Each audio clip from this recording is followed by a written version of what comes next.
Commentate for this, our main event of the evening.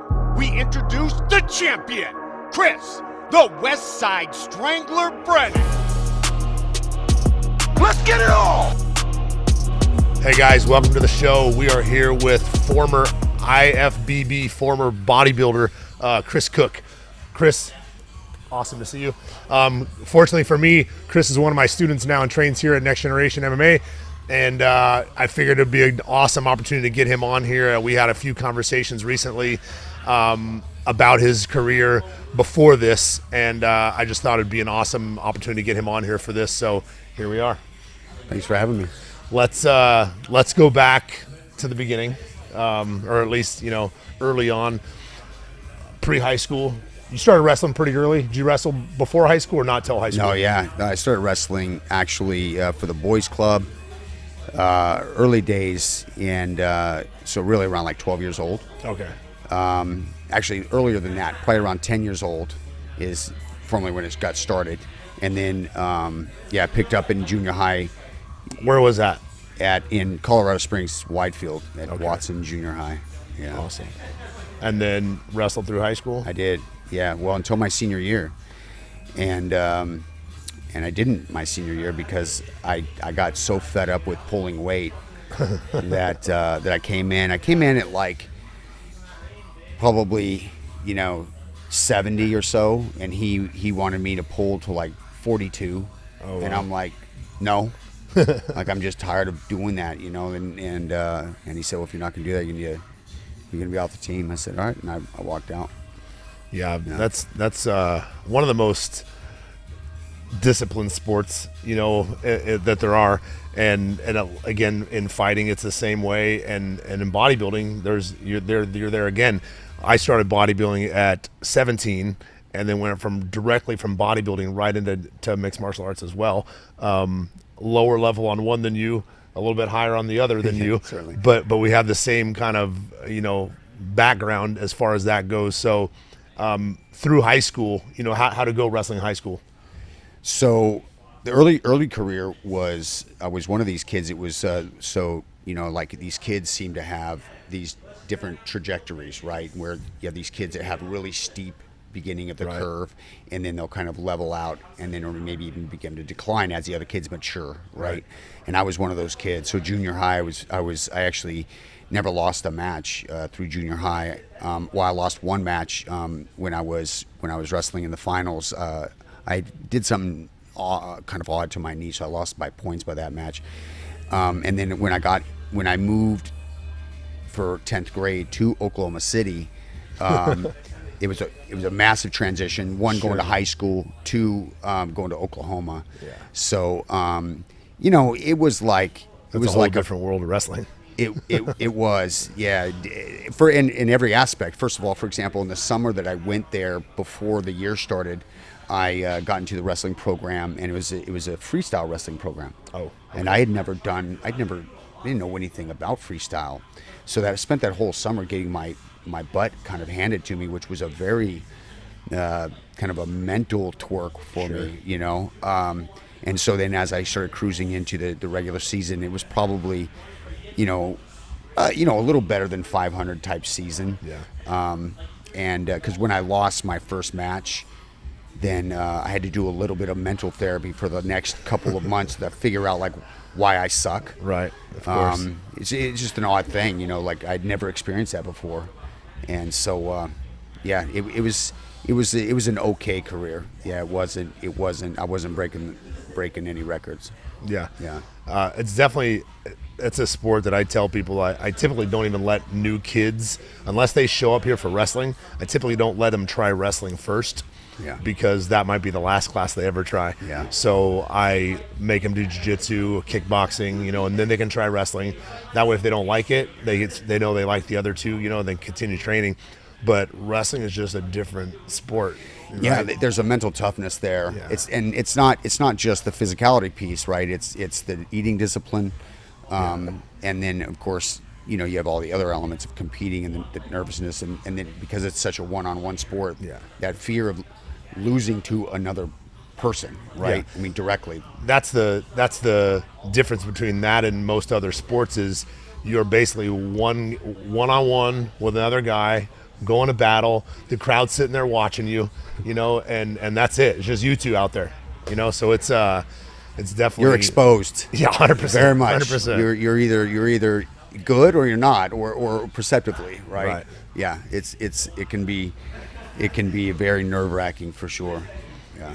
So from high school wrestling, where'd you go from there? So in high school, I also played football. Okay. And then I got into swimming.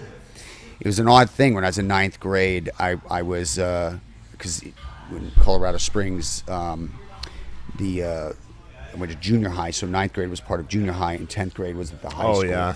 And so even though I was actually doing some training with the high school on the wrestling side, but I couldn't let her because I wasn't competing with them.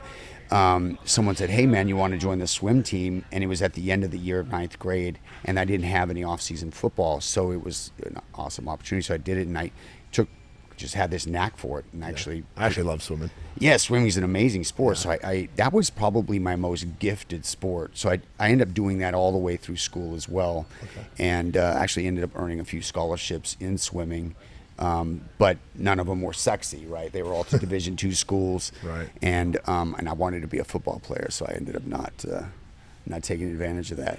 Yeah. So All right out of high school, I wanted to go to the University of Colorado. Ever since I was a kid, the Buffs were always, like the place to go. Right. And so the plan was to move back to Colorado Springs. So I left high school about a week after I graduated, went back to Colorado Springs and lived with my uncle, working 3 jobs trying to save up some money to go to the University of Colorado. And it's one of those things like. Yeah. Every few months, your truck breaks down or whatever happens, and you can never save up any money. So I never. College never isn't did one. cheap. Yeah. So I joined the Air Force. Just Sweet. got the hell out of there. Oh, okay. So right out of high school. Yeah, pretty much they- 8 months after. Okay. Yeah. And then where'd you go there?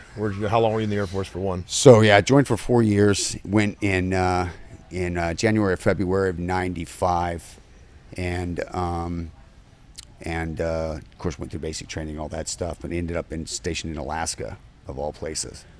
And I ended up being a C-130 mechanic, which was super cool. I was one of these guys in high school. Like I built my cars, and I didn't have any money, so everything. If I wanted a car, I'd have to buy a junky one and work on it. Right. So I had this kind of like, aptitude for mechanics, and so I ended up being an engine mechanic on C-130s. In Anchorage, Alaska? Anchorage, Alaska. So that explains some of your results on some of your bodybuilding tournaments were in Anchorage, Alaska. Yeah, that's right. And Did you start lifting in the Air Force? Yeah, well, I started lifting in high school because the problem was, so I played defensive end, right? And I played strong side defensive end, kind of, rotate between like a traditional position and a rover type position. And in high school, I did pretty well with it. I was quick and I could hit hard. And so I could manage that position pretty well. But the problem in college, a defensive end is going to be 6'4", Right. 220, whereas I was 5'10", 170, 180, right? Built like a defensive back, but slow. Right. So I wasn't going to be a defensive back. So being pissed off about that size situation, I just started. The 3 months. Watch this. Yeah, that's right. No, seriously. I did 3 months left in high school for the first time. Don't have any off-season football. I'm done with swimming. So I started hitting the weights. I put on about 20 pounds before I graduated, actually. My body just started taking to it. So that's really where it started. Not with necessarily a focus of like competing, right? But I just wanted to be a bigger guy. And that's when you start to fall in love with that pump, right? Oh, yeah. So you start doing push-ups before you go anywhere. Yeah. So, did you compete? Were you able to compete in bodybuilding while you're in the Air Force, or not until you? Yeah. Oh, you were? Okay. So fast forward, so I'm in the Air Force for about a year, and I start going to this local gym there, called World Gym actually, and I'm reading magazines and trying to figure out how to get myself bigger, not necessarily for the purpose of competing, but just be bigger and pick up girls, really, right? So I shaved my body, and I'm like tanning, and I'm trying to like, you know, get that look, and I you know, working out at the gym all the time. This guy named Larry Irvine, who actually just passed about 2 or 3 weeks ago, bless his soul, but he walks up to me and he's like this bald-headed, kind of like just rough-looking, biker-looking dude, right? But big, right? He's like, you know, what are you doing, shaving your body? You're trying to want to compete or something, right? And I'm like, no, dude. I just read that if I shave my body, I'll be more defined and I could, you know, pick up girls. Yeah. And and he's like, well, he's like, I've been watching you around here, you know, and you got some like good structure. If you want to do a show, there's one coming up called Mr. Anchorage. I'll train you for the show. I'll train you for free, right? Do your diet and stuff. All you got to do is you got to tell everybody I train you. I'm like, okay. So that day he wrote down for me like, all right, this is what I want you to eat tomorrow. So I would eat that, and I'd write it on a log, and I'd bring it in every day. I'd report to him and show him what I ate, and then he'd give me the next day assignment, and I'd see him every day. We went all the way to the show, and I'd end up winning Mr. Anchorage. How was that? I was high, man, on life, dude. It was amazing. Yeah. So I mean, but it also was like, you know, all right, well, I'm not going to be a professional football player, right? That's gone. And like, you know, I don't know what else I'm going to do. So like, maybe I could be a pro athlete or a professional bodybuilder. So I'm like, I literally was just like, this is what I'm going to do. And that was it. How big were you at the time? So I weighed in at 186. Okay. You know, I mean, that was like show, day of the show, right? Right. So like off-season weight, probably like 205, you know, not huge yet. Yeah. Just defined and good structure. You know, I was blessed with like real big legs, right? So those, and you know, if you're looking at a prospectively future guy, you know, if you have big legs, it's a nice leap If you don't have them, forward. they're hard to get. Exactly. Yeah. Sure. So I had that and wide shoulders, not a lot of muscle on my upper body yet, but so yeah. So I just from there I just jumped in and yeah, went for it. So everyone I've talked to that knew you in the past when you were bodybuilding, everything I've read about you, everything I've seen back when I was looking, besides the giant legs, were your delts, like giant delts. You know, I think they did a Flex magazine spread on you, you know, working delts. Yeah. And that was, you know, one of your also standout body parts, which with aesthetics and physique goes with legs, right? Like it's going to give you that hourglass shape. Exactly. And that's where, Yeah. The other thing that makes your shoulders look really wide is to keep your hair really short, man. It's like the smaller your head, the bigger your neck looks, and the wider your shoulders, wider your shoulders look. And so, but yeah, no, you're right. There's a structure, like, you know, just genetically, you can't do anything to fix this, but like the length of your clavicle determines like how your shoulders will kind of be shaped, and then of course the musculature on top of that, hopefully they're shaped with a nice round full look, right? And yeah, because of that, I mean, when you have a long clavicles like that, for example, like doing a bench press, I mean, I was probably, you know, 225 before I could bench 225. Like, wow. Yeah, like all these guys I trained with early days that were super strong on the bench, and I was just like, I couldn't, but put me on the vertical press, and I could do like, you know, 250, 260 for reps before I could even do 225 on the flat bench. It was just the most odd thing, right? But yeah, those big shoulders. So from that first tournament, how long before you competed again? Were you in it at that point? Yeah, so I jumped in and did, so that was October of 96. And then I did Mr. Alaska, would have been March of 98. 97, I ended up not competing. My dad died that year. And so that, you know, and then I went through all kinds of volatility with the relationships and stuff. And so I was just, not able to whenever I get emotionally invested in things, it really messes with my stomach, and so I couldn't eat, and so if you can't eat, you can't grow. Yeah. And so 97 was a kind of a scratchy year for me, and then when I finally got my head right, then 98 I came back, and that's when I let me think about it. Actually, let me back up. In 97, early 97, before my dad died, I actually went and did the Emerald Cup, the junior division Emerald Cup, and I took second there. Okay. Yeah, that's Emerald Cup is in Seattle. And then all that stuff happened. I came back and I won Mr. Alaska, the heavyweight division, but not the overall, in 98 or 99. I can't remember. March of 98 when you did or whatever it was you said you did, just to give you a timeline, March of 98 is when I made my UFC debut. Oh, really? So, yeah. Wow. That's how long I was. Yeah. Yeah, we're tracking pretty parallel there. Yeah. Yeah, that's funny. Yeah, March 13th, and then I opened my first gym of April 1st. 3 weeks later, when I got home, I took the money that I made and opened my first gym. Best investment you ever made. For sure. Yeah. For like 6 months, and then I was back in my garage again because I didn't have any business Oh, it fell sense apart? whatsoever. Oh, yeah. Oh, no. Quick. It ended up being me and 3 of my buddies, and we just all got really, really good. I opened as a blue belt, and it was just I was able to build training partners for my career, but that was, I jumped in and went for it, ended up back in my garage and kind of built everything from there. Yeah, but you know what? It's a freaking awesome story because, instead of like everybody else who's taken that, I don't know what you got paid, but $5,000 or something, who probably felt like $1 million at the time. I don't know, It was $8,000, but it was there it is. It was a tournament. Yeah, there you I go. fought multiple times Right, in one like night, and I 13 fought Pat fights. Miletich the third time. Oh, so it was God, like, dude.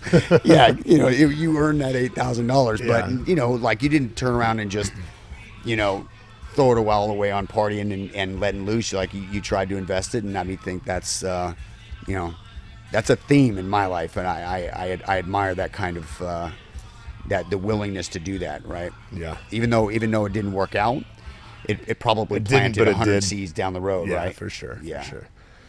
All right, so moving forward, you're continuing to compete in bodybuilding and started. You got pretty to a high level early on. Like it didn't take you very long to start competing at a pretty high level. Yeah, it was fast. In fact, now that I look back, I think the wiser thing would have been to pull back a little bit and let my body mature. But I was always so anxious to get there. That's a young man thing, right? Yeah. And you have to kind of get beat up a little bit. But you're right. I came up those ranks very quickly. In fact, the first time I went to the Nationals, which was in 2000, and that NPC Nationals. NBC Nationals. It was in New York City, and everybody told me, in California, they're like, because by this time I had moved down to California, and the guy who was training me, a guy named Hani Rambod, who now owns Evogen, and he trained Phil Heath and many. The guy's got like 20 Olympia, athletes that he's trained over the years, and he was just like, dude, you're not ready for Nationals, and I'm like, no, dude. I'm going to crush this because I think I just won the Sacramento or something. And he's like, you don't understand. You're going to go there and even though you're a nice, healthy 216, you're going to be competing against guys that are big, mature 230, Right. And he was right. I didn't make the top 15. At what level is it just at pro? I don't remember. At what level does it stop being weight classes and it's just So you're when all I on the was stage pro, together? yeah, when I was pro, it was all one division. Yeah. And then So that's how it was when I was coming. I that's wasn't right. pro, but following all the that's why I guys. had Lee Priest sitting next to Lee Labrada and Lee there you Haney. go. Yeah, they stood side by side and right. And are there weight classes now? Yeah, there are. Oh, so you have a okay. 225 division. Okay. And which I think ultimately that's probably a good decision. As you have more than one Mr. Olympia. Yeah, that's what I was gonna say. So there's more than one Mr. That's Olympia. right. But gosh, like these guys, I think Lee Priest is probably one of the the guys or Sean Ray's of the world, Yeah. right? Who came in absolutely dialed every year, just looked phenomenal. But, you know, when you're standing against a guy that's 5'10", 5'11", that's nearly 300 pounds, like the Ronnie Coleman's of the world, or, you know, Dorian Yates. Yeah, exactly. That's who Sean was. You know, Dorian and Lee Haney was Right. who those guys Yeah. were. No, it's probably good also because if you think back, there were a couple, probably 4 guys I can think of that went on runs that lasted a decade, almost a decade. You know, when other guys weren't winning. Like I know Lee Haney won 7 times, I think. Dorian Yates, I don't remember, 6 times. And then how many times did Coleman win? 8 times. That's right. Cutler win a few times. He tied Cutler. Well, he won ultimately, I think, 4 times, but not consecutively. Okay. But and then after Cutler, then came Phil Heath, and Phil Heath won, I believe.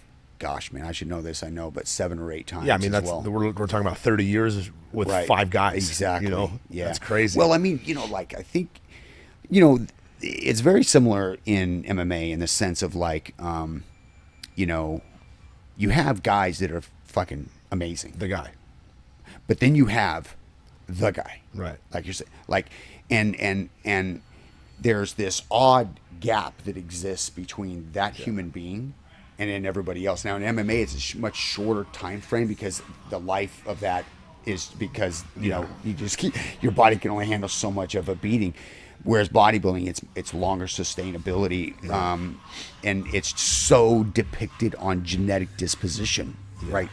I mean, look, yeah, you can train your ass off. I mean, Ronnie Coleman had a work ethic like no other, but the guy did have this like DNA that was different. Right. There's nobody been in the sport like that before him or after him, Right. You know, and it's very difficult to dethrone unless they try to hang on too long, which Ronnie I think probably ultimately did. His body just began to break down. Yeah. You know. So what year did you do the USA the first time? So yeah, so 2000, get wrecked, right? And I literally told, so you know, Hani, who was my nutritionist and trainer, I'm like, and my wife, I'm like, all right, I'm never getting on stage again until I can win the nationals, right? And they're like, okay, well, that's a long time, right? And I'm like, not as long as you think, you know. So in 2000, so I didn't get back on stage until 2002, and I did. Let's see, what did I do? I think I did like the Sacramento or something, and then I did not the Sacramento. I did the Cal, and I did one other show. And I ended up taking third because I messed up on some things last minute. There was like my structure, my muscularity was all there. This is what I thought was. I wanted to hear this story because you got third at the Cal and you won the USA. That typically doesn't happen. Exactly. Well, I should have won the Cal. Right. But I got beat by Omar Deckard and a guy named Jerome Ferguson. And both these guys, I mean, were much older than me, right? So they had this maturity and density about their body. And there's just, that's one thing about bodybuilding you can't replace is time. Right. It's like this old grainy look that and your skin gets thinner. You know, we call it dick skin, right? Like when your body's all covered with dick skin, that's when you just look phenomenal, right? And, you know, like, then that's what these guys were beginning to get, where I was just way too young. My skin was too thick, and no matter how much you diet, you're not going to look quite like that. But from a shape and muscularity perspective, it was there. It was like, and even the judges were like, they're like, look, kid, you know, you don't let it discourage you too much because you're close. You got to get mature. The next big thing. Yeah, that's what everyone calls you. The next big thing. And that's what, you know. That's why I moved to LA. And in 2000, after I'd won the Sacramento, and then even though I didn't make the top 15 at nationals, I finally started getting magazine work. You know, I started getting, you know, there was interest in photographers and stuff like that. So I found my wife and I, who was the girlfriend at the time, found ourselves going to LA every weekend for photo shoots. And then I finally did a Max Muscle photo shoot, and they put me on the cover of it, right? And that, you know, like Now I look at it, I was like, oh my God, right? It's like, but it was a big deal then, Sure. you know. And then Muscle Mag did this big spread, and so that became the catalyst of saying, okay, we got to get to LA, and we got to give this a shot, and part of the catalyst of that was in 2001, 9/11 hit, and I was in the aviation industry, and I got laid off, so I had no job, right, and my wife and I just moved in together, and you know I had a whole savings of like $2,500. Now I had no job, and I took like a week trying to find a job, and then I finally came home after going out and interviewing and stuff. And I said, look, we're going to LA every weekend. I got to go to LA. So I left her with every dollar I had to try to like cover the rent of the apartment, and I went to LA and I lived in my truck. I ended up getting some help from this guy named Ed Connors for a little while, but for the majority of that period, I lived in my car. And with that, took me about a week to find a job, a couple pay cycles to get some cash before I could get an apartment. But I just threw myself 100%. You hear these stories about these guys who would live in their van behind Gold's Gym Venice, right? Oh, yeah. And that was a real story for me. And it was a little bit different in the sense of I had a credit card and I had a truck. So I lived in my truck and I slept in McDonald's parking lot on Lincoln Boulevard between Washington and Venice. And I ate McDonald's 5 times a day on that credit card. I could, for $3.20, I'd get 2 cheeseburgers, a fry, 2 cookies, and a lemonade. And that's what I ate for 6 weeks. How was that for your physique? Hey, it was calories. And at the time, that's all. Like, so as long as I can get the calories in, then, you can burn it. Then I can be put in the right places. Yeah, right. And, gosh, man. Yeah, that was, and then, after I moved there, then we did the Cal, 3rd place, I would consider getting my ass kicked. And so I'm like, just head down, focus. Next time I compete, I'm winning the nationals. So I went 2003. The whole time I'm getting ready, everyone's telling me. What was the time frame between the Cal and the nationals? Let's see. The Cal was not the same year. 2002, maybe. I think it was 2002. And then the July of 2003 was the USA. Okay. And so it was a year. And in my mind, I'm like, I know I have the structure. I've got to just continue to get bigger, and then get that diet right. Right. And so we did it, and I just trained like a mad human being, and that's the other thing too, man. It's like, I think, you would understand this with your training, right? Like, you have this group of people who want to call themselves bodybuilders, right? Yeah. You see them in the gym every day. They're eating their protein powder. They're taking all the shit, right? But they're also at the club on Saturday. Yeah. They're living a much more fruitful life than, and I had none of that, right? I was the exact opposite. I didn't do shit, right?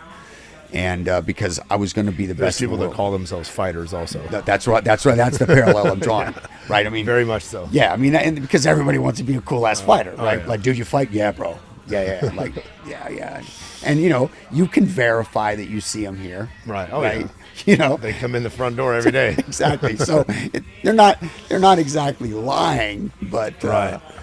So yeah, we focused in and I Dave Palumbo took second to me in 2003, and I won the super heavyweight division, weighed in at 246, and wasn't the tightest, and that's I have a history of like not being super shredded, right? But nonetheless, it was good enough to get the weight class done, but I lost the overall. Okay. So I didn't turn pro. So I had. Okay, that's what I was going to ask you. When you win the USA, that's a pro card, right? But you have to win the overall. So or is it back then, it used to be only one person got their pro card, and that was the overall winner. That was it. Okay. Then around either 2002 or 2003, around when I did that first USA, they began giving 2 pro cards, so overall and then runner up, and I won my class but didn't get the overall or the runner up. Okay. And in '03, and of course was devastated, right? Just but I also won it at the same time, so Right. it was interesting. Because I won that show, I ended up signing my first pretty significant endorsement. Weeder deal. But it was a dual deal. And I was the first amateur to get this deal where you did an exclusive publication deal with Weeder, but then I had a supplement deal with MRM. Okay. And MRM had been sponsoring me for a few years before that, so it was great because I could keep along with those guys, and they were, stay loyal to them, Right. but get to increase their brand as well as my brand with this new flex deal, Right. or Weeder deal, right? And of course, winning the USA, then that's when all the covers started ramping up, and I just started getting a ton of popularity, and those are the articles about the next big thing, right? Which is a blessing and a curse, Sure. Especially for a mental dude like me, like that really gets in at the time. Now you have to be the next best Now thing, you the have next to be, big thing. yeah. And so if you come up short, like you're shitty, you suck, right? And so then I fast forward to '04 USA, show up, and I'm like, I'm gonna win this thing, right? And I lose again. I win my class, and lose the damn overall again. And so Just weren't just not tight enough Yeah. again. I mean, the same issues, and and just devastated, man. Just like, oh my God. And so,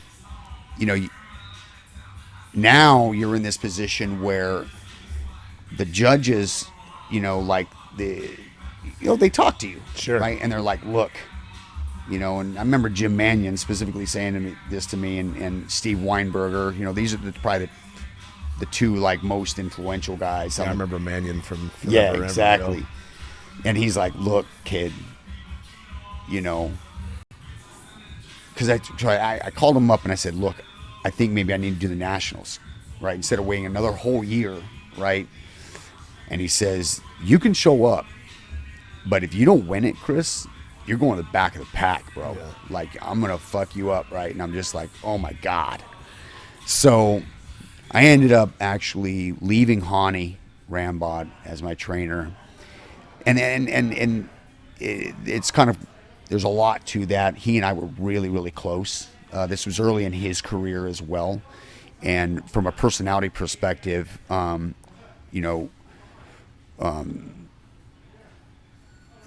because we kind of grew up together, I didn't respect him. Got it. And so it's all on me. And so I bailed on him, and I ended up going with Chris Aceto, who was like famously Jay Cutler's guy. Right. And so Jay Cutler brought me in for the nationals, and finally I brought myself. Well, I didn't bring myself. He brought me in, at a level that was tight, stayed full, and I was able to finally crush that overall.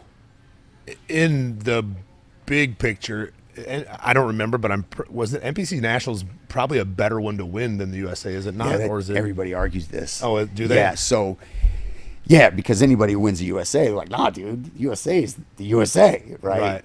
And then, but the Nationals is like the East Coast show. Okay. And I think historically the Nationals has been a bigger show. Obviously, incredible. I think you probably have more.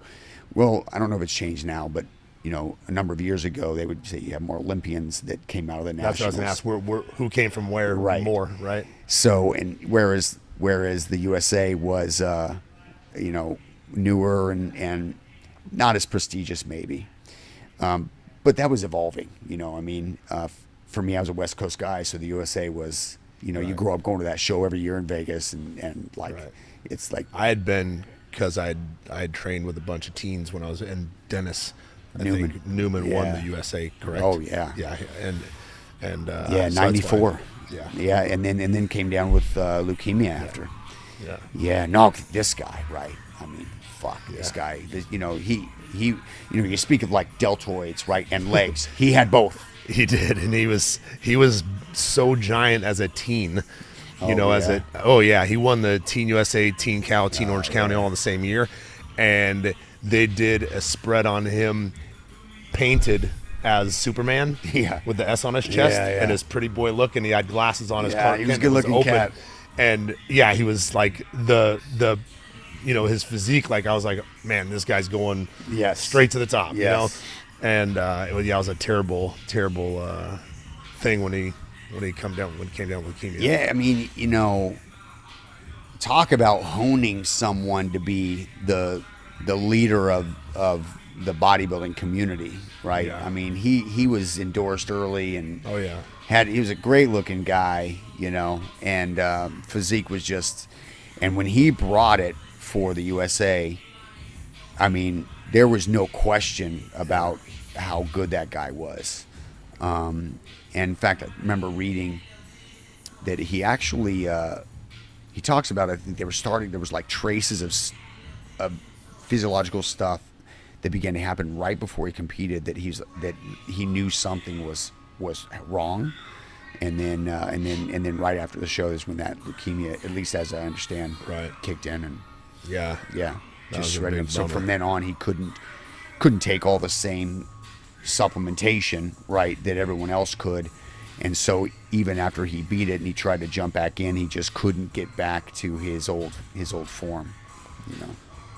So from there, we're going to jump backwards in a minute, but for right now, from there, you end up you won the Nationals, you turned pro, and then what I would consider placing well at the Ironman and the Arnold, So my first show as a pro was the New York Pro.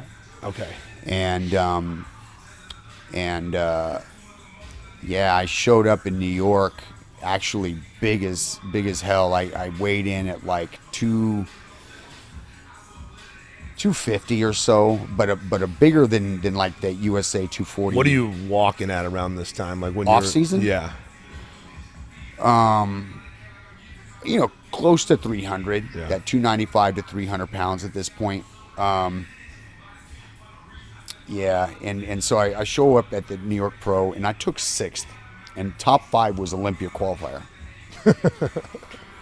And I got beat by this kid, man, I forget his name, but he was the same kid that beat me in the 04 USA. Okay. Right? And since then I won the Nationals, won the overall, then we ended up, because he was an East Coast guy. In fact, he's like from Jersey or something. And man, there's no fucking way in hell this guy should have beat me at that show. I wasn't super shredded, but I was fucking big. Yeah. And I looked good, man. And so Jim Mania pulls me to the side, because he could tell obviously I was not. Right. I wasn't a happy fella. And he pulls me aside and he goes, listen, he goes, you're on the East Coast. You know, he goes, I don't want you showing up the Olympia anyway, so don't let this bother you. This is, you know, just keep doing what you're doing. He wanted a little more time for you? They did. And Jim, you know, like I wasn't smart enough to get the messaging back then.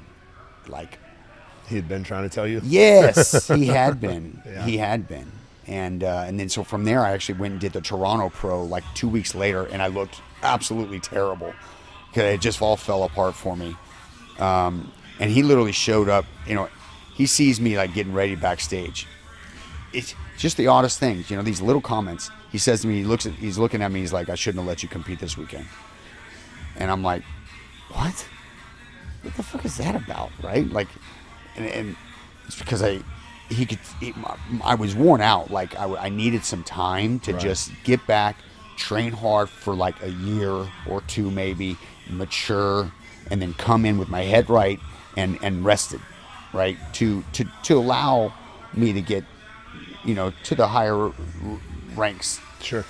But instead I do exactly opposite of that. So as soon as I take 6th and then look terrible at Toronto Pro, I'm like, oh, and then I jump right back in that next season to do the Ironman, the Arnold, the San Francisco. I think there were 4 shows that year. And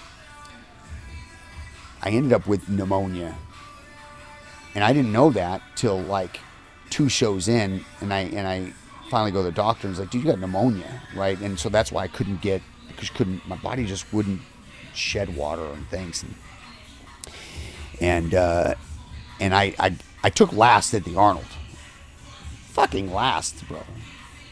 So like that's like 15th. Yeah. And I'm like, that's last of the qualifiers for the night show or what? no, Or so that's everybody who qualifies everybody to go to the qualifies Arnold. for the night show at the Arnold. It's like at the Arnold, You gotta qualify it's to an be there? it's an invite. Got The whole group. So only certain guys get to go. At least how it was back then. Okay. And which is an honor, Sure. you know, from a namesake and popularity perspective, potential and physique perspective, I deserve the invite. But I was too beat up. I shouldn't have done that. And then me placing that bad became part of the catalyst of me retiring. Right. Because I was just like, who am I fucking kidding, man? You know, like, and then combined with, after I won the New York Pro, I'm like, all right, this is gonna be a great career. Right. So I better get ahead of this. So I went to the cryo bank to store some sperm. And literally, I'm driving home with my wife in the car. Doctor calls me up and he's like, hey, bro, there ain't nothing to freeze here, man. You're not producing any sperm. I'm like, oh my God. So, Were you surprised? well, I was, but dude, I was still young. I was like, Yeah. 28 years old, and like, dude, I only started doing, I didn't start doing steroids until like 2002. Okay. Maybe 2001, right? But I didn't start like at 17.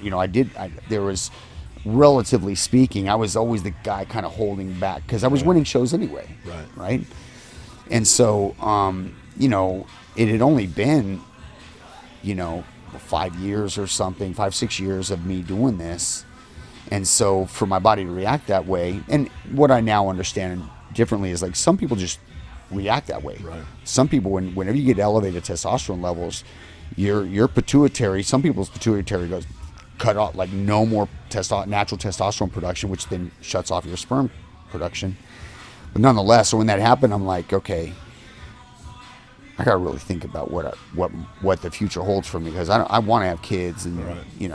And so I literally took that year of kind of like praying on it and trying to get to an answer.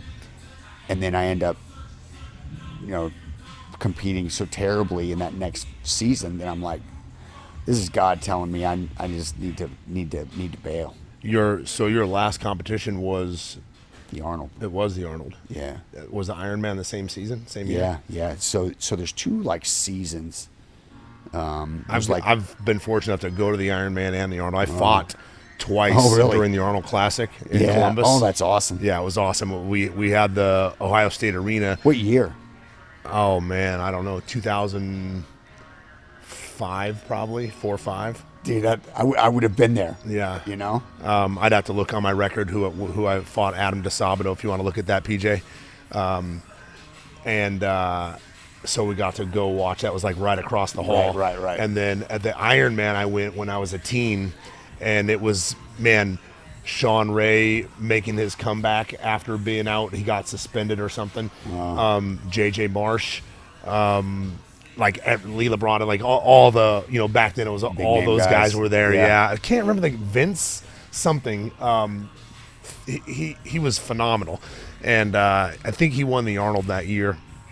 But Kevin Levrone, Paul Dillett, like all these monsters, back then, Flex Wheeler. Yeah. And Flex is someone I'd like to just get your opinion on, because physique-wise, he had the shape like better than anyone at the time. He was like, she was like Sean, but a big guy. He was a tall Sean Ray. So what did he lack that why he wasn't beating his waist was this big? Yeah, the truth. Yeah, discipline. That's the laziest motherfucker. Like, if you're a bodybuilder, or a fan of, you love Flex Wheeler. I mean, the guy had cartoon character shape. Yeah, just unreal, right? But one of the events that really struck me when I first went to Venice, before I moved there, you know, it's Venice, Yeah. right? And you're going in there and you're like, dude, you know, you're hoping to see these guys. Right. Well, I got to see them, and I got to see him train, and I'm like, I mean, I did more in the first 15 minutes of my workout than he did in his entire routine. So he's one of those physically gifted guys that Extremely didn't have gifted, the work ethic. right? And that for me, work ethic for me has always been a something I elevate in someone's personality, you know, and laziness is something I kind of disgust, right? That being said, it doesn't matter. He's still Flex Wheeler, right? And he had every, you know, some of this is bad luck, right? I mean, you fucking come in at the peak of your career against Dorian Yates and then Ronnie Coleman, like that's a hard couple guys to get over anyway. But if he would have been disciplined to the level, and you don't need to, like, if he would have been half of that of Dorian or Ronnie, there's no one that would have touched that guy for 10 years. Yeah. It was unreal, you know. It was one of these weird guys, though. You walk up to him in the gym when he's got his sweatshirt on, and you're like, this guy's not that big. Like, dude, man, like, I'm bigger than Flex Wheeler. And then he takes his shirt off, and you're like, With what his shape, the huh? Yeah, dude, but like, even when you're standing there looking at him, all the shadows come into play, and it's like, dude, he just grew 25 pounds, and he just took his shirt off. Just amazing, you know. I just remember seeing him for the first time, and I was like, wow, like this guy's nuts. Round muscle bellies, like everything was just like so shapely. I was like, holy smokes. It's like these guys that, because he wasn't a short guy, so I think he's like 5'10" probably, but he had small joints. Yeah. Right. So like even my structure, I'm not a really big structural guy, but like I'm big compared to him. Like his wrist size, his elbow size His are waist. really small. Yeah, his waist. He was little. So then all these, it's like Dunlop. All of his bounced off of him. You know, those Musclehead cartoons where it literally wraps around, and it was for real with that guy. Yeah, amazing. Did you see what year that was? 2006. You fought. Is it Team Gracie versus? Yeah. Okay, Vitor. Shaolin? Ribeiro? Yeah. That was 2006. So it was after that I fought again on the next one against Adam DeSabato. So it would have been after you, or were you there in 2006? Yeah, I was there. Oh, you that were? was it. Okay, that was the Arnold 06, man. that was my my last hoorah. Well, since you didn't win that night, I also fractured my orbital bone, and I did not win that night either.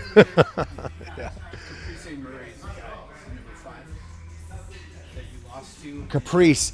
Oh. Yeah, this you just guy. brought back all these nightmares, PJ. Like, I'm in a nightmare tonight, man. This guy.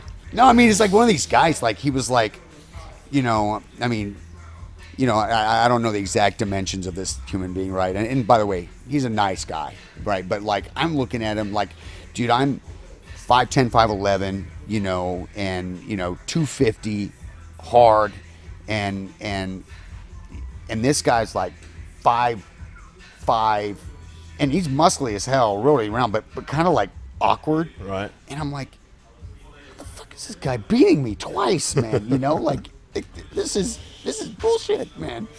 But yeah, you know, kudos to him. I think I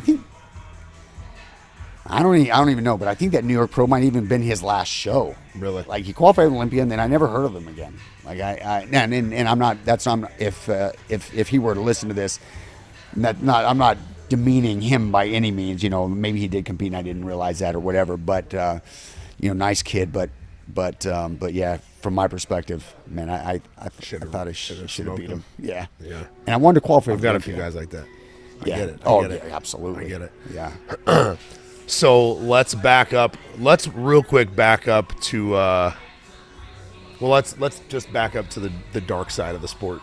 Let's go to the dark side of the sport for a little bit, and let kind of start with when you got started with all of that, and then you know just kind of give me some of your, you know, the rough secrets. stories. Yeah, the secrets of you know the bodybuilding world. I did it for a little bit, Yeah. like I said, as a teen. Yeah. And from 17 to 19, almost 20, I was like you as far as I'm go, whatever Yeah. it is, I'm 100% in. So I went, short story, I was walking to a girl's house with an ounce of cocaine in my pocket and looked through the window of 24-hour fitness. Back then it was called Family Fitness. And I was looking at this kid lifting weights, and he was ripped. And he walked over the door. It was like a half door. The top was open. And he talked to me for like 3 minutes, and he was shredded and walked away. He wrestled in high school, and I found out, I followed him, later on and found him, but he was only a year older than me. But at the time, I was on drugs. I was looking at him like he was the superhero. Right. And I got to the street, and I threw an ounce of cocaine in the gutter down the drain, and bought a membership at that gym the next day and started bodybuilding. Within 6 months of being off of cocaine, I was juicing. Right. And I went from 120 pounds to 220 pounds in 2 years. And I went back to the school. I'd already been out of school. I'd already dropped out of school. And I'd gone back to the school to see some of my friends. And I was passing people that had no idea who I was, that I knew pretty well. But they were just like, what the hell? Right. So, but in that time, I saw like the amounts of things, but I was also, like I told you, there was crazy offers from people. Like it was a dark sport, Yeah, man. it is. And a lot of people don't know, Yeah. how crazy it gets. And so any, Yeah, man, I tell you. So on the drug end, early years, like I was just like I'll back up like when I was in high school, and we were all trying to get bigger to play football, right? And I remember actually as my stats as a defensive end, I played on the strong side. A guy named Timothyus played on the weak side. Timothyus was like, I'm not going to remember his exact size, but called like 6'3" or 6'4", probably 220 or 230. Big dude, right? But from a stats perspective, relatively sucked, right? Like I had more in individual plays, batted passes, sacks, individual tackles, interceptions, everything. He got a full ride to OU, ended up being, I think, a starting center, and I no one even cared about me, right? And I'm like, that's bullshit, Yeah. right? But I understand now, right? So,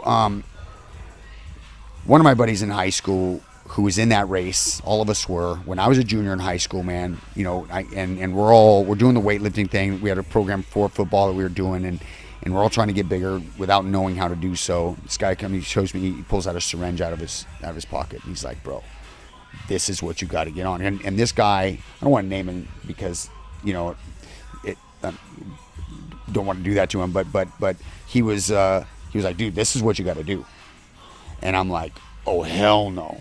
Like, you don't even know what that is. Right. It's just like some shit in a syringe that your buddy, you paid $35 for or something. And he's like, trust me. And sure enough, this dude was it was working. Oh, I'm sure. And he got a full ride as well. So that kind of attitude for me carried on for quite a while, right? I was afraid to do it for various reasons. And I wanted to try to be smart about, once I won Mr. Anchorage, I knew that I was going to be a professional bodybuilder, and I knew that pathway was inevitable. But, I was winning shows. So, I after Mr. Anchorage, I won the heavyweight division, Mr. Alaska, then I did the Emerald Cup, and then and it continued to roll on.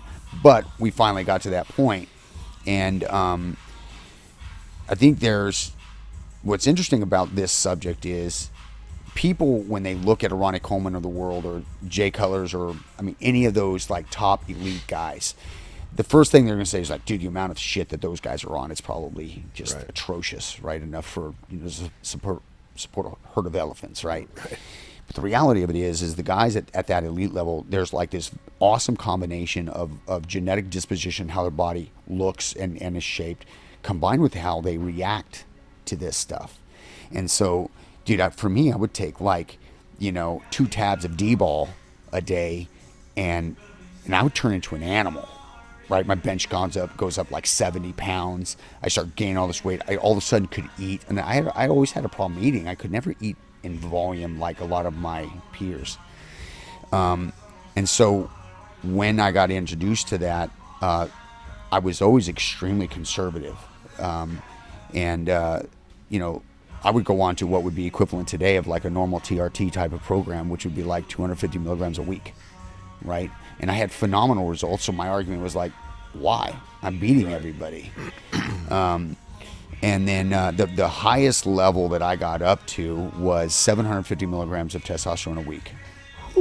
And relatively speaking, all my peers, the guys that you're in the gym, your buddies with and hanging out with, you know, they're all doing 1,500, 200, 2,000, 2,500. I mean, levels that I'm just like, first of all, where do you even put all that shit? I don't even know where you inject it, because I'm having trouble finding a place to put 3 shots a week. Yeah. Yeah. And, but I had phenomenal results from it.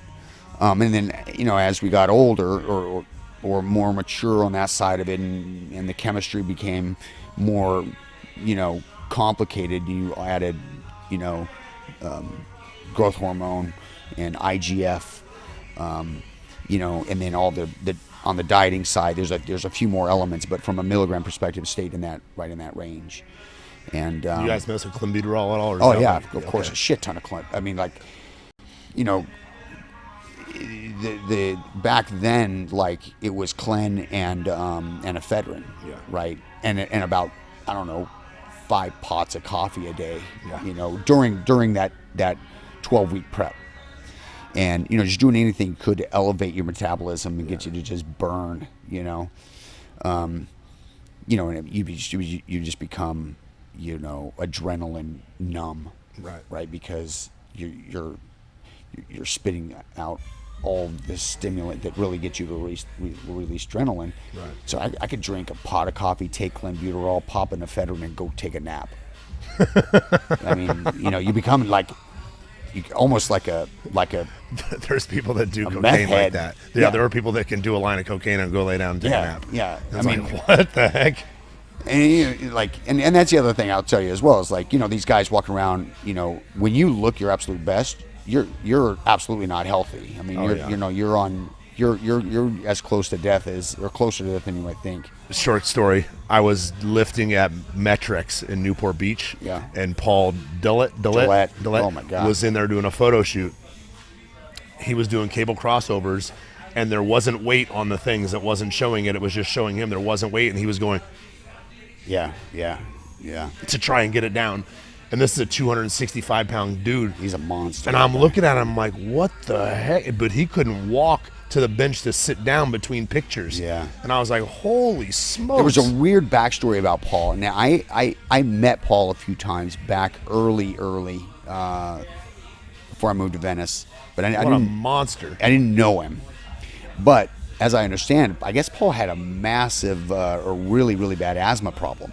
Okay. So he was constantly like, if you ever talk to the guy, he'd be like, you know, like, and people associate that because he's just so big and is like super out of shape, and like they beat him up about it. But apparently he had like just really bad lungs as well. Wow. And then you compound that with show prep, you know, and you know,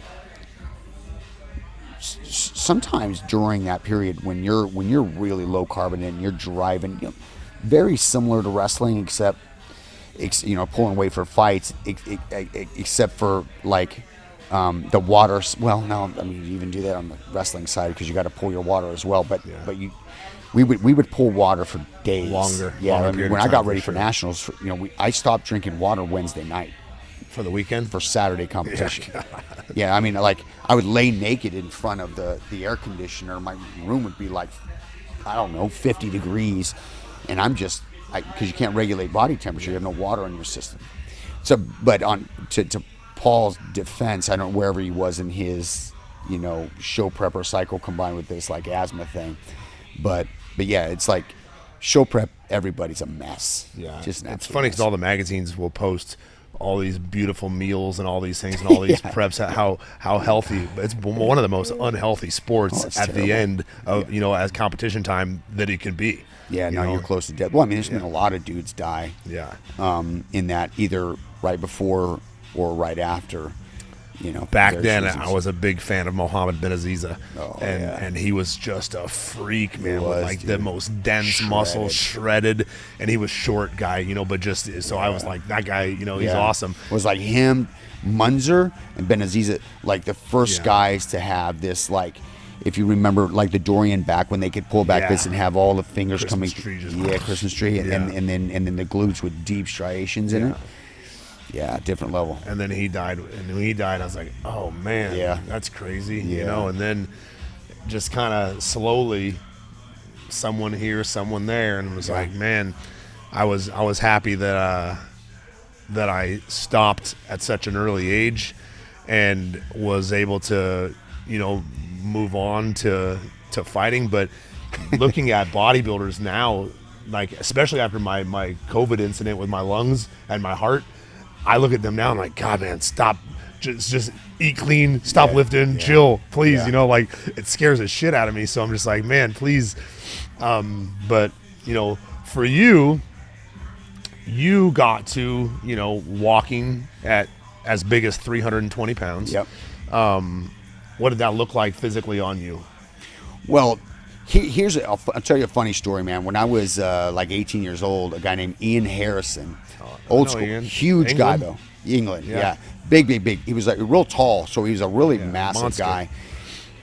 He was, I think he was at the Emerald Cup, and I'm sitting down, and Ian, I sat down with him and started talking with him, and he was like super open. He like pulled up a chair and had me sit beside him while he's signing pictures and stuff, and we're just chatting for like 2 hours.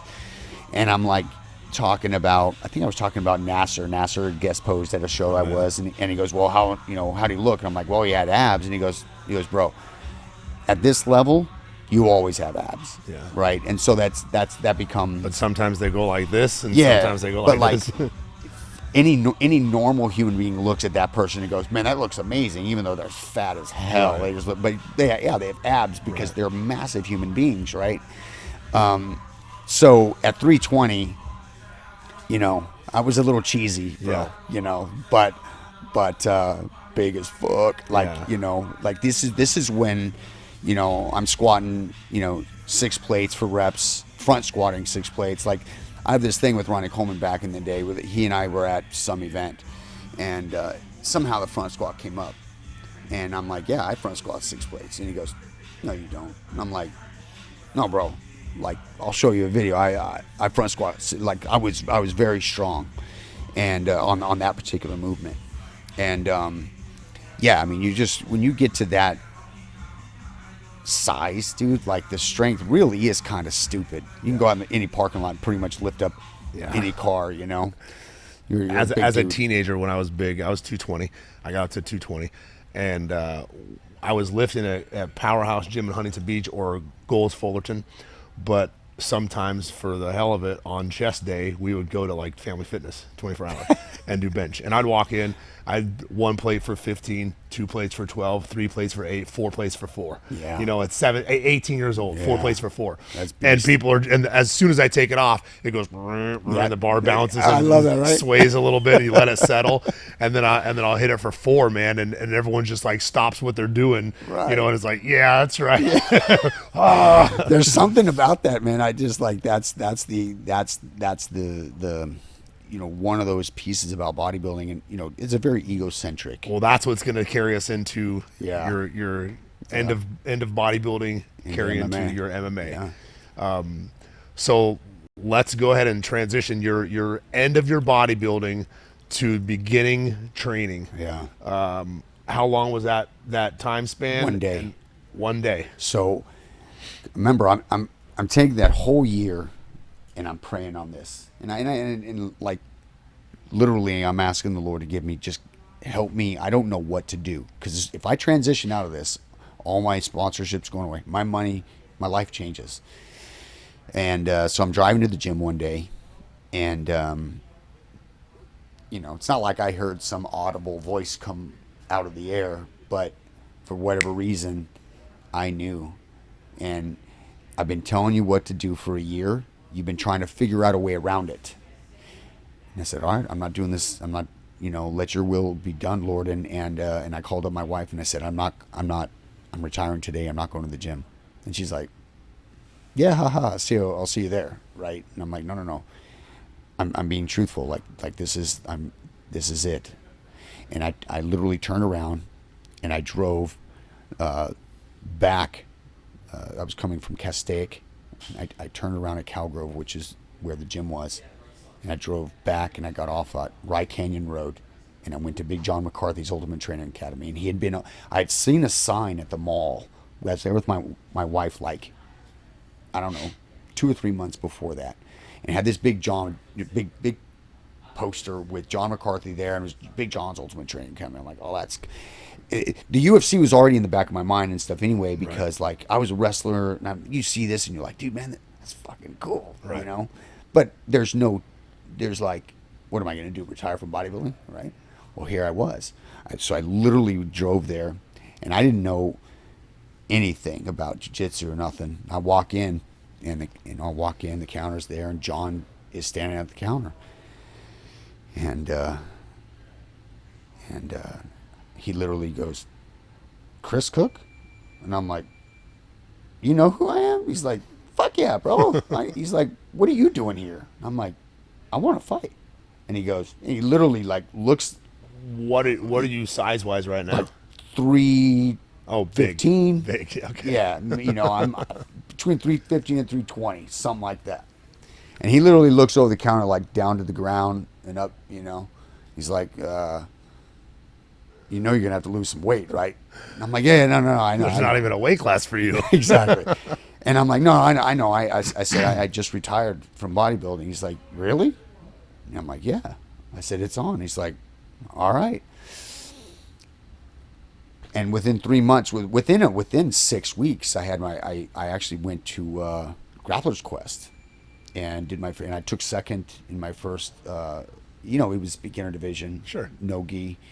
And then it was within about 90 days or shortly thereafter, I mean, maybe a month or two different than that, but what Brian Peterson had come, and he was putting together a fight team. And I'm like, dude, I'm in. And so he held tryouts and all that stuff, and so I had wrestling, and I was just obviously the biggest guy there. Right. So like, in the world of amateur MMA, that does come at an advantage. Oh, 100%. And so it comes an advantage in professional MMA as well. Well, yeah, if you get good, I guess, you know. I mean, but so then I made the team, and then we just started training, man. How long did it take you to go from 320 pounds to a normal human size? About a year. To be able to actually train. And, yeah, it took me about a year to get to 240. Okay. And I remember that specifically because I kept doing a lot of, I actually was competing a lot in local tournaments, anything. I just wanted to compete. And I was looking at it like time in the saddle, right? The more you do it. And then I was battling mentally. I battled nervousness with competing. And then I thought the only way to get over it is I got to get 100 fights underneath my belt. When I was counting jiu-jitsu matches as that, but I just got to get used to this. Was there a hard, so when you were quitting bodybuilding, mentally, Massive, right? Yeah, dude. So because it is an ego, 100% ego driven sport. Yeah, man. It's centered around you. Yeah. And now you're not going to be that guy anymore. Yeah. So yeah, you're right. So like, you get pretty used to when you walk into a restaurant, and I'm just using that, name the place. Anywhere. Yeah, you can walk in anywhere. The gym. Yeah. And you're the fucking alpha dude. By default, you could be a wuss. It doesn't matter because you look like a beast. And, like people say that stuff all the time. They reference all the time. They're like, damn, man, I'm not going to mess with that guy. And I'm like, now that I know, I'm like, dude, it's the big guy you go after because they usually suck, right? But like, mentally, you go through this process, and I think truthfully that's why MMA became so attractive. It's like, okay, I look like a bad motherfucker then, now I'm going to try to be one. I better become one, right? Yeah. And like, I was always relatively good athletically my whole life anyway, right? So I knew that I could do this, I just needed to figure it out and get there. And before, frankly, time ran out. Because remember, I'm 30 years old starting this. Right. And but yeah, there was, and then the other key component was, so it's not like I transitioned to this and then could stay on steroids. And so I came off of everything because the objective was to have kids, right? So cold turkey. That day, that was the end of it, not another shot, right? And it took about a year, and almost literally to the date of the year, like my wife ends up pregnant. And so it took that long for my body to kind of normalize, which was like up in the air. No, we didn't know if it would normalize. We didn't know how long it would take. And so I didn't even get the doctors involved or anything for the first year, because I'm thinking, I got to give it time anyway. Yeah. And then boom, she ends up pregnant. I'm like, all right, I guess I'm back. Sweet. Right? Yeah. So, but by the time she's pregnant, so I probably have 10 tournaments, under my belt, and and now training through this fight team. Right. And Brian, his policy was you need 10 smokers, before you're gonna take any professional fights. And so that was the track we were going down, man. From a career perspective, I shifted at that same time when I got out of the bodybuilding, got out of the fitness industry, and shifted over to the finance business. And I had this great opportunity to go to work for a buddy of mine who owned a big finance company. That did well for you, right? Did very well. Yeah. That's a whole nother kind of interesting story in itself. I mean, he basically said, look, I'm going to give you this job. I'm going to give you $50,000 a year, which at the time I was making pretty darn good money through bodybuilding. So it was like a joke. Right. I remember the first time I got paid my paycheck, and I was at work, and like I got my pay stub, and I called my wife. I'm like, hey, I got paid today. She's like, really? I'm like, yeah. You know how much I got paid? She's like, what? $1,250, right? Because like by the time they took out insurance, I did my 401k, $50,000. Like I brought home $1,250, right? It was a fucking joke. And I was like, I got paid $1,250 today. She's like, congratulations, that's awesome. And I'm like, yeah. You got a savings? Yeah, I did. I ended up living out of my savings for probably about 2 years before things began to turn on. Well, I ended up making more money there than I would have ever made in bodybuilding, and simply as a function of where that business was in its growth pattern, my timing coming in, and the first guy to enter and the last one to leave it every day, like dedicate my life to it. And that was the deal that he made with. He said, I'll hire you to do this, but you got to promise me that you're gonna treat this the same as you treated bodybuilding and the other business ventures that you've done in your life. And I said, I'm in 100%. That's the only way I know, right? That's it. On or off, right? Yep. Yeah. And I mean, there's a lot of people, and we can go down that road later on with this drink business and all, there's a lot of shit you can work really, really hard at and still fail. Right. Right. So there's always a little bit of luck in there and circumstance and timing that goes into successes, but nonetheless, that's how we ended up there. And, yeah. So then you're fighting. I'm fighting. Yeah. And so going to work at, leaving the house at 4:30 in the morning, going in, leaving and then staying at Guggenheim until, I think we started training. I think started training at 4:30 every day at when Peterson was running this. So I'd leave work at like 3:30, and we'd show up. The first thing we did was a hard CrossFit. Then we'd train for 2 hours, and each day was a little bit different. You had wrestling days, we had stand-up days, we had Muay Thai days, and then we'd end on a CrossFit every day. So, a month into this thing, dude, I'm fucking beast. Yeah. Like cardio for days. I've never been that way. Right. Even my wrestling days, I never felt like I felt then. Like, when you're in fight shape, I could grapple for hours. Oh yeah. And it was such an awesome thing because, when on our grappling days, we'd go and grapple with lots of, all the other people grappling, and dude, we would just run through people. Yeah. Just because you're in such good shape, even if you weren't that great yet, which I wasn't that fantastic yet. I just had a good scramble and kind of wrestling style, and you go. stay on top. And that was that was I think we've talked about this. And sorry, man, I'm transitioning here. No, but you're good. like, the style of MMA or jiu-jitsu that I have so heavily influenced by my start with jiu-jitsu was really an MMA style. Right. And so it was about the scramble, getting on top, and then just trying to plunge and Pressure. Yeah. Yeah. And win the fight on top. So if looking at pure jiu-jitsu, like a truly good jiu-jitsu guy, like, which now what I've been faced with since coming here, right? Like, I'm not that great at it. Man, I got to fix some very fundamental problems, Yeah. So that's been an interesting transition, but yeah. So I'm doing the fighting thing, and look, we're doing fights every few weeks, and back then there was no sanctioned amateur fighting, MMA fighting in California, so everything was smokers, private. Even fights would get shut down occasionally if they heard about these things and stuff.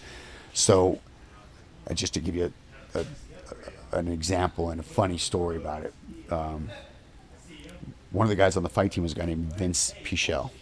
And Vince Pichelle, if you look him up, UFC guy, he ended up going on Ultimate Fighter, and then I think he did pretty well. It took like I don't know, second or third or something. He did pretty well through it. He got hurt. Ala Quinta, he was on that show with him. Okay.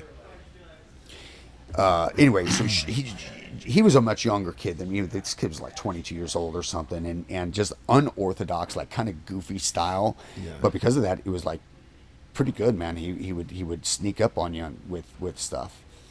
Anyway, we're at a smoker, and his guy, for whatever reason, couldn't fight. And so, the guy gets on the microphone. He's like, we had this guy, I think he was like 155 pounds, no one to fight him. Does anybody want to fight him? And so this kid raises his hands in the crowd, and he's like, I'll fight him. So they're like, all right. And they literally take him back there, tape his hands, get him ready, and and no one knows who this guy is, right? Like nobody. So Vince, they get this thing, and this guy, right when the bell rings, just like throws a nasty overhand and like smacks Vince, and like Vince falls down like oh shit, Vince is gonna get knocked out by some fucking guy in the crowd, right? Anyway, he bounced back and he bludgeoned the kid pretty good, right? But man, from then on, every time I see Vince, I'm like, bro, you almost got your ass kicked out. You just said nobody. I know he didn't even know how to fight, man. And but yeah, it was a pretty cool little team. That's the thing on the feet, man. Everyone's got a chance. You could be way better than the other guy, but if he lands, he lands.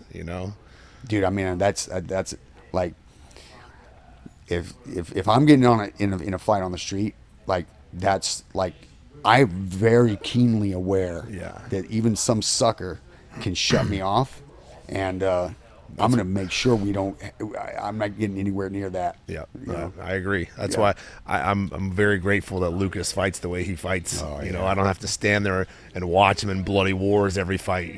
We know what the game plan is. The other guy knows what the game plan is. See if you can stop it. But he's not going to go out there and fight like that just because why? Gosh, what an awesome thing to watch is these guys, like Lucas, that have fight IQ. Yeah. I never understood fight IQ until Florian. Oh yeah. Kenny Florian.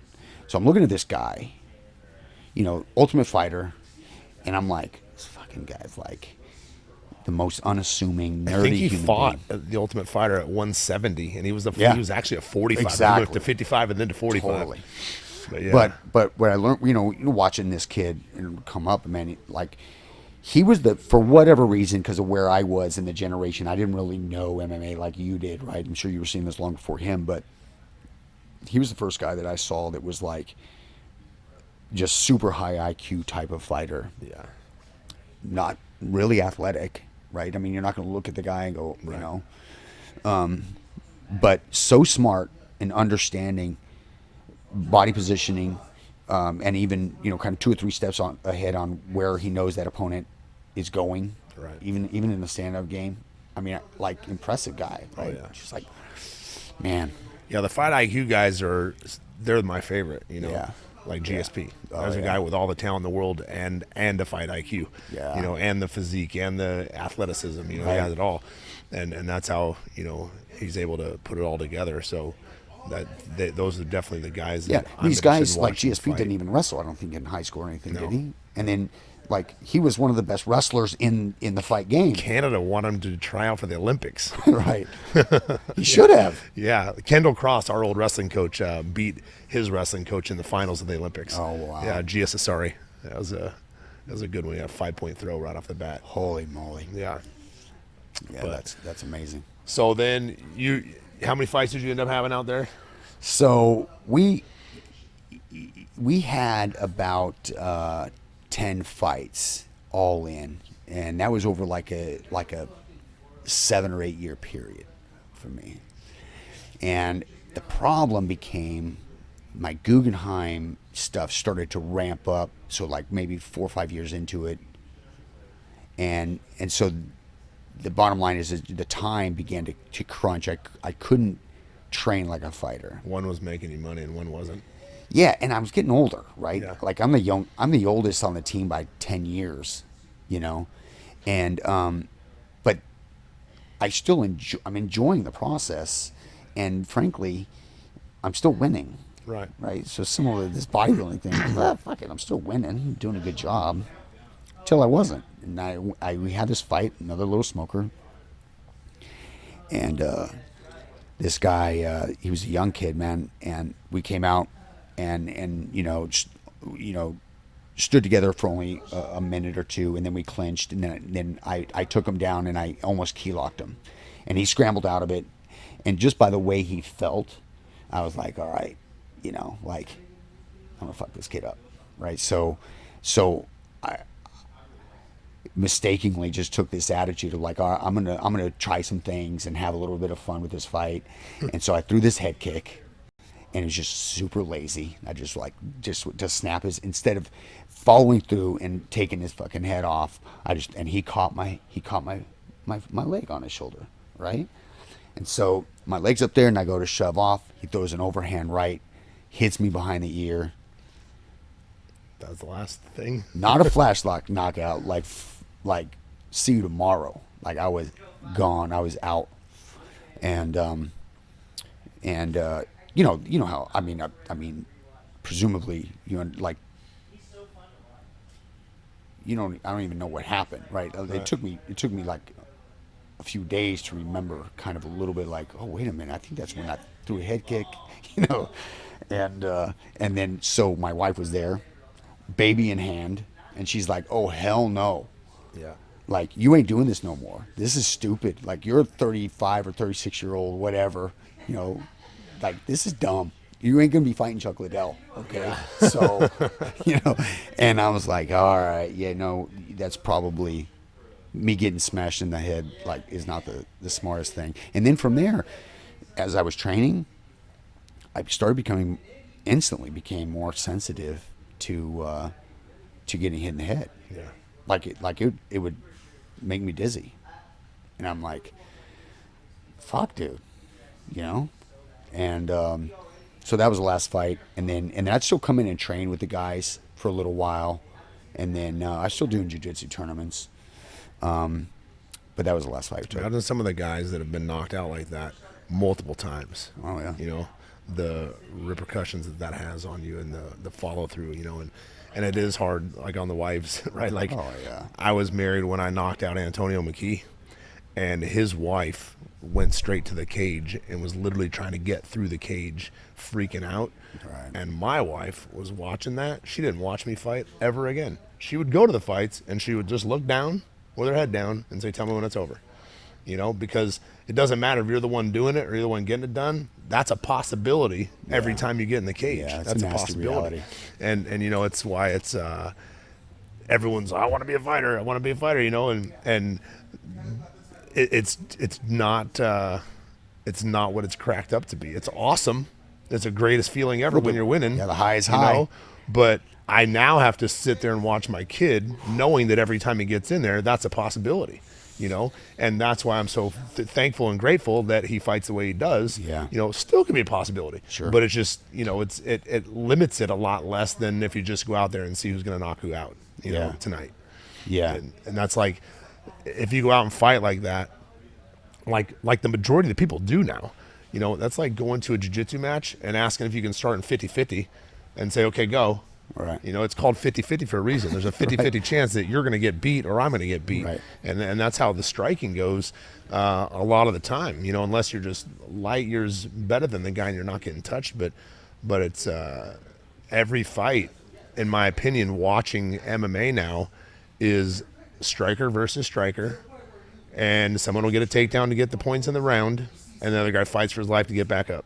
You know, and there's no not a lot of jiu-jitsu unless it's like a strictly jiu-jitsu guy, you know, a really, you know, jiu-jitsu heavy guy. Mm-hmm. Otherwise, that's what the fight looks like, and everybody's fight looks the same. You know, they're all doing the exact same thing, and that's why I know this sounds crazy, but I wish they would add knees to the head back on the ground, because that, as you know, force a new dynamic. It does. Yeah. It would force jiu-jitsu to be played. Right. You wouldn't be able to sit in the shoot sprawl position. You would have to sit to guard or finish your takedown. You couldn't play the hand up, hand down game. You either have to get down or get up, but you'd be forced to do jiu-jitsu. And I think that's the biggest problem, because jiu-jitsu is not exciting, you know, to the layman person, the typical pay-per-viewer. Yeah. And so the no knees to the head actually forces, you know, more action, and I think not as many people would get kneed in the head as people think there would. Sure. You know, even the commission, because they're not going to hang out in those positions. They're forced to either play back or play forward, but not hang out in those spots. So it. I doubt it'll happen, but you know, hopefully one day. DJ's famous last words before his knockout, right? Yeah. But yeah, no, I agree with you, and there's this is an interesting debate, because in MMA in general, there's like the whole purpose of this style, right, relative to like boxing that we watched all these years, and you know, are these elements, right? And as soon as you start, you know, going down this road of putting in the limits, it becomes kind of a slippery slope, because it's really not what it's intended to be anymore. And but you know, the big hurdle that you have is, you know, I mean, right? I mean, John McCain famously calling this cockfighting back in the day, and then finally folks beginning to get over that and learning that is not, and there's actual, you know, there's you know, a lot to it. Yeah, a formal like style and objective, and actually even more safety, right? I think if I understand this correctly, statistically speaking, there's a lot less people that die from MMA doing MMA than boxing. Oh, right? Yeah. And you know, because of the 10 count rule, and then this you get punched in two places in boxing, right? Your body and your head. Exactly. That's it. Over and over and over. There's not leg kicks, there's not takedowns, there's not all the other aspects of the fight. You literally get punched in the head and some to the body for 12 rounds. Right. You know, and that's what your sparring's like leading up to that, over and over and over again. So you're just constantly taking damage to your brain. Yeah, absolutely. I used to work at Gold's Gym in Lake Forest, California. Ken Norton owned it, and he was a former professional boxer, beat Ali, but you couldn't have a conversation with him. Oh yeah, you know, he was so hard to have a conversation with, because he was so bad. Yeah, you know, and his words were slurred so bad, and it was just like, man, you know, like, and here I hadn't even I think I had just started. No, I hadn't even started training yet. I was bodybuilding at the time, and you know, end up going down that path of the fighter, but I fought smart also. You know, I didn't take a ton of damage in all my fights, just because it didn't seem appealing to me. Right. Well, that's smart. I mean, it's interesting, because mine was the exact opposite. I don't even know why, but like, you know, we've talked about this before. Like Vanderlei Silva for me was. I think it's because of the way you came into the sport from bodybuilding. Yeah.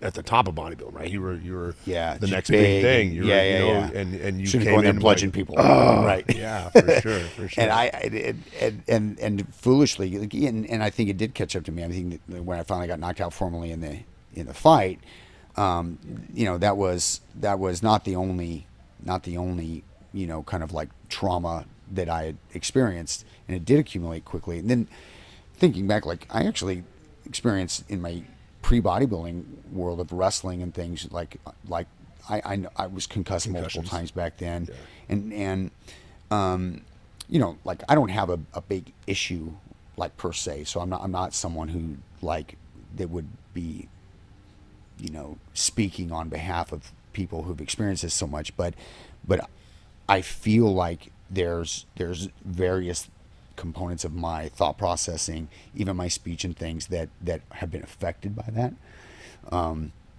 It's a real thing, Yeah. right? And yeah, I tell you, that's being in your position as a dad with a son doing this, right? Like that's a, you know, I mean, my son plays soccer, right? And I hate it when he headers the ball. Yeah. He's 12. I'm like, dude, don't do it. He's like, dude, I have to header the ball, right? And I'm like, you know, wait till you're 14 at least, right? Yeah, so young. And I mean, it's weird because you have people in the world that, like, you know, the Tito Ortizes of the world, where they have a cranium the size of a elephant, Yeah. and you know, this guy, you know, he's taken a lot of hits on, and he's, you know, I don't even know if he's ever been knocked out. Right? Tito? Yeah, I know he's been finished, but I don't know Chuck. actually knocked out. I don't know if Chuck actually knocked him out or just TKO'd him, but he Yeah, was. but like he's a guy like that is like structurally built for that kind of thing for whatever reason. Sure. Dude, I wear the same size cap my kids do. My head's small. It just is, which helped me in bodybuilding. Is why my shoulders looked wide, right? Yeah. It's a benefit in that sense. But I can't sustain real, you know, too much real direct hits like that, man. Even if I'm training now, right? You know, you can accidentally catch an elbow or something, and like it'll rattle me. I'm like, you know, make me a little dizzy. It's interesting. So, how long you been here at the gym? I moved here in August of 2020, and I think I started training within 2 weeks of being here. Yeah. I remember you walked in here. And, Yeah, so do I, man. You guys beat the shit out of me for like, well, first we had a conversation. like 2 weeks, man. Now more than that. I mean, this like I felt, I think the first year was just like a like a bludgeon. So my gym, you know, it tends to be an eye opener for people that train, just because we do no-gi all the time. Yeah. And we do no-gi jiu-jitsu all the time. Yes. And it's not the same as wrestling or just like submission wrestling. You know, I've got a strict curriculum of what I teach and stick to the jiu-jitsu principles, but it's all no-gi. So it's very different. The handles are different. The grips are different. And so when they come in, like I've had black belts come in and train and sign up and ask for a purple belt. No lie. Yeah. 2 of them. See, they're smarter than me. And yeah, you're a black belt Yeah. though. Like they weren't at the time, and so it's always interesting when new guys come in that are already at the level like you, and and you know still would get beat at the beginning, you know, by a handful of guys Every day. So, yeah, listen, man. So, you know, back up, Big John days, fight team, style of grappling is focused on that, right? You know, John and I had a big parting of ways in 2000 and I think it was 2013, I think, and so that forced me away from the gym. Previous to that, I virtually never trained with a gi on, right? And then now I'm forced to go to these other these other places, and these guys, it's traditional BJJ, so you'll barely get to train without it. 3 to 4 days a week with the gi, 1 day a week if you're lucky with a no gi, right? And so no gi day, like, dude, I fuck everybody up, and even though it's not MMA, It's still the same style for me. I'm big enough, strong enough, fast enough to where like I get away with everything. Not that I don't ever get caught, because I occasionally would, right? But for the most part, and that led to me getting my black belt, really. I mean, and I think actually a no gi practitioner transitioning to the gi is way better off than a gi person transitioning to no gi, in my opinion, because you get to add to arsenal by going to a gi. Right. You get handles and all that. You lose it all when You lose it all, exactly, right? So it worked out pretty well for me. Well, in that period of time, so call it from 2013, so like for like 8 years or 7 years. Right. You get to where you're thinking you're pretty good. Like I'm pretty good. Yeah, I'm pretty good at this shit, man. Like ain't nobody gonna walk in here and just fuck me up. Right. Okay. Okay. Okay. And then I come here where, and I'm like, dude, finally a gym that dude does nothing but no gi. Like, dude, I'm in heaven. Yeah. I'm like, man, this is gonna be awesome. And I show up, and now all of those years where the details, the fine points of my no-gi game that relied heavily on that MMA style, where I could get away with something, get yourself in a bad position and punch your way out, now doesn't apply at all, and you're dealing with everyone who's really from a detail, like a practitioner, like understands a high IQ, right. And now I'm just getting had. The other element too is no other facility I've ever been to ever really played the heel hook and the late game. And so I'll give you an example. I think the first month I was here, Tyler was, because remember it was the summer. Yeah. Before he went was off to home. college. And you're like, oh, there's my son Tyler. I'm like, hey, Tyler, what's going on, man? Yeah, let's roll. And now like he's like 18, right? I'm like, dude, he's 18. Well, I mean, I'm not going to just try to bludgeon this kid. He's a monster. He like tapped me like, I don't know, 6 times in 5 minutes, right, in one round. And I'm like, I am shit. I am absolute, like, and now I'm too embarrassed. I just need to go to you and be like, bro, I submit my black belt. Give me whatever the fuck you want. I'm just too prideful to do that. And but yeah, that's a rough view of my first year here. Yeah, I don't think you weren't a black belt. I think you just had a different game. Yeah. And that's what happens. Different people show up with a game that gets shut down pretty quick here, and you had to make some adjustments. And I mean, I guess it took you a year, but yeah, it wasn't like it took you a whole year to get there. It was happening over that year. Yeah, it was getting better. I was and better certainly as it went on. learning quick. Yes, there's and part of that is just doing classes, right? And watching the detail of your of the structure of your jiu-jitsu, and then it's you chip away at it. And look, it bothers me, man, to fucking get submitted, bro. Like, I'm not here to get my ass whooped every day. I want to win. Right. And I know I'm not competing necessarily right now, but I don't know about you, but when I'm driving to train, my stomach's a little nervous. Yeah. Every day, right? Because I'm like, fucking, I'm still coming here to fight. I don't want to get my ass kicked. Yeah. And but yeah, it's been a really actually awesome transition, because now I feel like my mind is operating at a different level. Like there's a lot more thought. Everything previously was, someone would say, okay, well, how do you do this movement? And I would have to stop and go, gosh, I got to really actually think about that. And I'd actually need someone to like, let's go through it, because then I could think how I got there. Right. I would just do it through intuitive, how things felt. I do that sometimes still. If someone has a question, I can't think of an answer, put me on the ground. I'll show you the answer real quick. Right. But that transition, I think, from going from that's like athlete in me or you, to the IQ right. at, practitioner, right? Where there are 6 sequential steps here, right? And you know, you don't just figure them all out or do them naturally, all of them naturally, you know, right off the bat. You have to train it and practice it over and over and over. But that's the difference, is now as I'm going through these movements, I'm thinking through, you know, the small millimeter, you know, movements, details, man. Yeah. And that's, you know, since, you know, obviously we started doing privates just a couple weeks ago. Yeah. And it's changed everything. I've already had 2 people confront me about your game changing in 2 weeks. They're like, wow.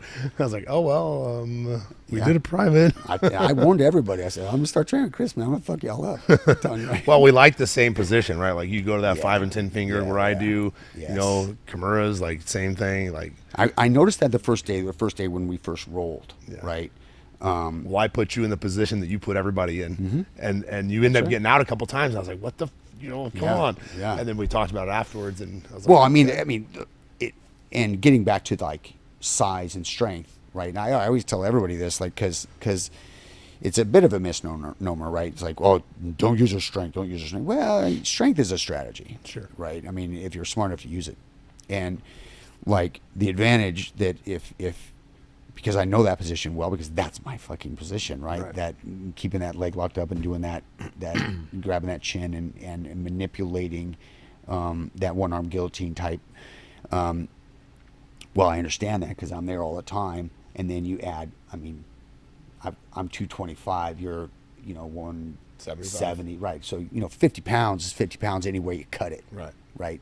So you take me with a dude who's 275. Dude, like that hurts, man. Like I'm not getting under that guy. It's the same thing. Yeah. Right? Probably actually more, because on a percentage basis, it's bigger to you than that would be to me. Right. All right? Shoot. Yeah, it's a real thing. It is. Yeah. That's awesome. And then you think that's bad. Then I'm going with Lucas when he's like, you know, 160. and like he's a savant. It's hard to describe these things without feeling it and seeing it, you know? Yeah. Like, I am not going to get fucked up by a dude that's 160. Well, It's a kid. well, today you are. Yeah. He put me in, what did he put me in that day? Just like embarrassed me, bro. Like, what was the movie? Not the Assassin? Yeah, no, not the Assassin, man. It was like one where he like, I don't even know what it's called, but I'm like upside down and contorted, and he tapped me, and I'm just like, I want to go home, man. Like, this is ridiculous. Can the bell ring early, please? Yeah, like you don't have the cameras on, do you? Yeah, They're always rolling. yeah, it's good stuff. Awesome. Well, man, I appreciate you coming on. It's been dude. phenomenal. It's great. Also, super stoked here at my gym and training now, and you've been a great addition. I couldn't be happier. Awesome. I mean, I'm a big fan. Not only of you and what you've done, but what you're making out of people. It's meaningful. You know, I'm a 45-year-old dude, right? Like, you know, it's not typically the age you would think of being in the middle of a growth curve in an athletic sense, and I am, and that's meaningful to me. It's awesome. I appreciate it. That's right. Thank you. Of course. Thanks, guys. It is all over, just like that.